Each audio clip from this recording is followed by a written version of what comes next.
this video, this is for the week of March 5th, so we're getting completely back up to date now with everything. But I have, I guess, more of a topic discussion today. Kind of one of the other days I went off on a bit of a rant and I recorded it. So hopefully you enjoy that and you get something out of it. Please leave a like, comment, share, subscribe, and I will speak to you guys next week in the next video. Enjoy. But I just wanted to kind of touch on a few things, more just in terms of how important it is to keep perspective with everything. I think a lot of the times we can kind of get lost in the mire of life and just the bullshit that we're kind of surrounded by in a lot of different ways. I mean, we all kind of live in that social space on the internet. We don't really have any control of that, and I think for a lot of people it's unrealistic to say, you know, we can go without social media because we can't. It's almost become an essential component of our lives. In fact, if you are involved in any type of business today, it is an essential component. You know, for my coaching, I need to be promoting myself on social media. I need to be trying to build a platform. You know, it's the very reason I have this channel, to promote myself, to build my platform, to gain exposure, and to be able to help people. You know, I would love, in a lot of ways, I'd love to not have social media there, but I think it's important to recognize that it does play a positive part in a lot of our lives. You know, I remember back when I first started going to the gym, I never really was exposed to social media in terms of being in the powerlifting community, or being aware that it really existed. And so I guess as a result of that, I always thought I was like the strongest person I knew, right? The only things that would challenge that was like if I watched World's Strongest Man. But then if you quickly look that up, you know, you kind of get all these articles like, oh yeah, they're all on steroids and all that shit, and you know, you realize they're like 3 times the size of you, and everything like that, which I think is, you know, it's one thing, and we kind of all have those issues in terms of accepting that maybe people are stronger than us and we have our inabilities to deal with our own pitfalls, I guess you could say. But more so than that, I was just in this environment that obviously wasn't conducive to my own success, which I didn't realize at the time.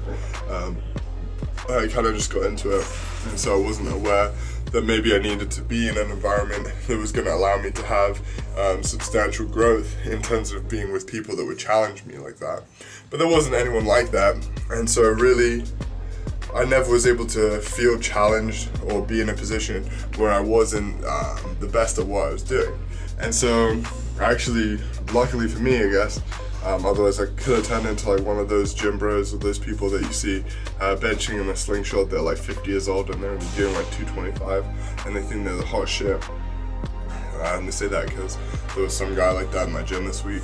But yeah, essentially what I'm trying to say is that through finding social media and by finding content and YouTube videos and things like that, I was able to have access to a huge amount of content and people that I never would have been able to see otherwise.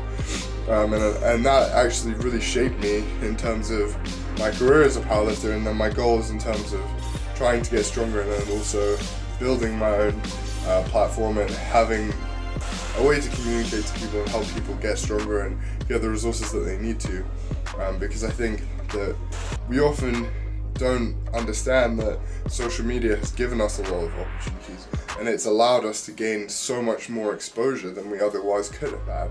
You know, I was able to grow up in an era where there wasn't social media. And I sound old, but I'm 23, and so when I was coming up, you know, we didn't have smartphones or anything like that. Like my first 3 phones were like Nokia brick, terrible Sony Ericsson, and then a BlackBerry, right? And then I eventually got my first iPhone at like age 16, and so, you know, we didn't have that experience, and we weren't thrown straight into it.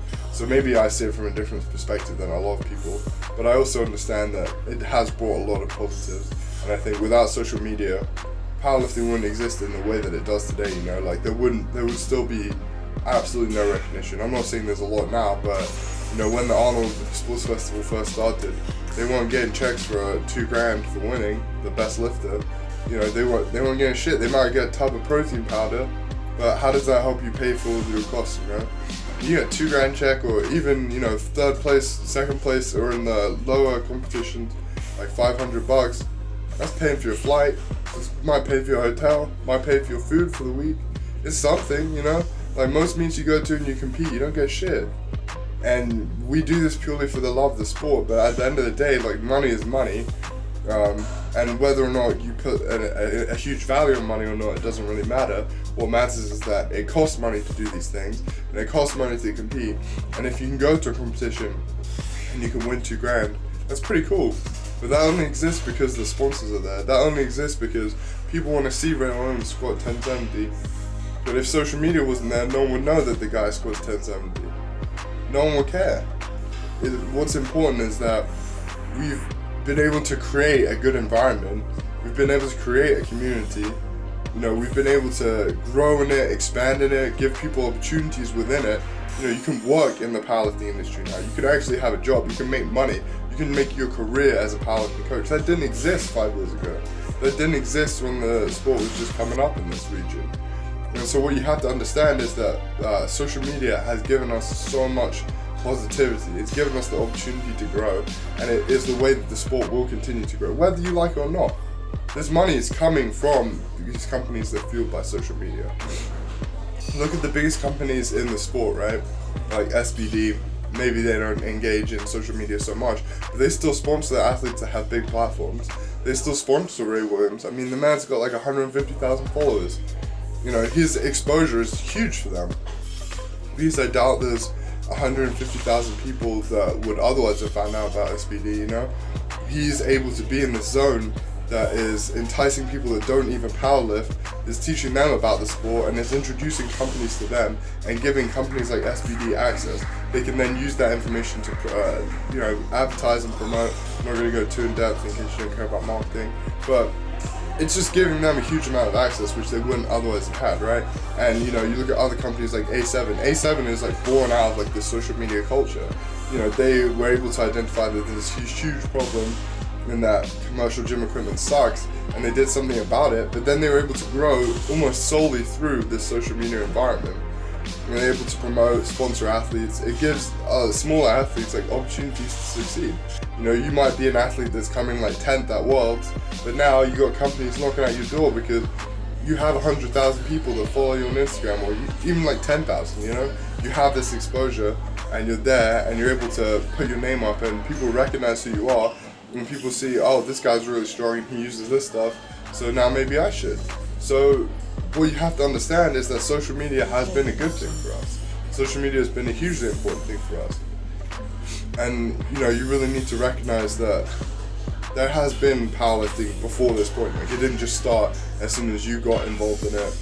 And as soon as you decided to take an interest in it, it has been there, and it's evolved in a lot of different forms. And I think in a lot of ways, people that get into powerlifting now, they kind of think, you know, this is my shit, I should be able to do what I want, I should get rewarded for it. And it's like, no, you don't deserve anything.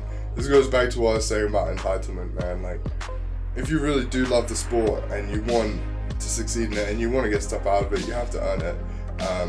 And you know, like, I talk to my girlfriend about this a lot, and honestly, like, I'm so proud of the way that she approaches it and the maturity that she has towards it, because anything I put in front of her, she'll do it. Like, maybe she'll complain a little bit, but she won't turn down anything, like, in terms of being able to get stronger or what she needs to do to get stronger, right? Every time I say, like, you gotta eat more protein, you gotta drink more water, you gotta do this, you gotta do that, she'll do it, she'll listen, she'll ask me why, and then she'll do it.